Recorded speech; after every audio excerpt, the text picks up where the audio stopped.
Kumusta kapatid? At mga kabiyaheros natin dyan. Naranasan nyo ba mag-antay? Di ba ang hirap? Ngayon, meron akong nais ibahagi sa inyo. Isang mahalagang Bible verse na makita natin sa Psalms chapter 27 verse 1.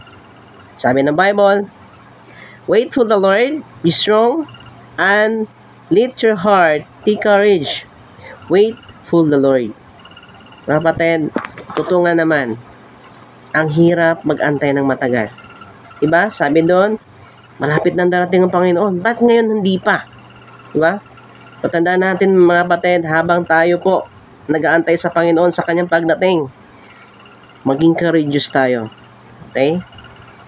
Dahil ang lahat ng yon ay maging inspirasyon natin. Diba? Na habang nag-aantay, na-enjoy natin. Lord, thank you. Dahil tayo ay buhay pa. Diba? Lord, thank you. Dahil ako ay malakas pa.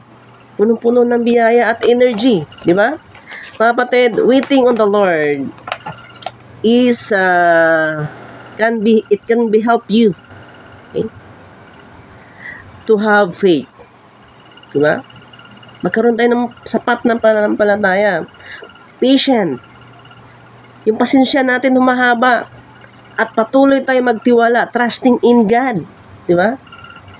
For all things, sa lahat ng bagay. Waiting teaches us to put our faith only to God. Diba? Napakasaya. Habang tayo nag-aantay sa Panginoon, at yung pag-aantay natin, na-enjoy natin. Lord, thank you. Dahil kasama kita. Diba? Habang ako nag-aantay sa katapusan, kasama kita, Panginoon.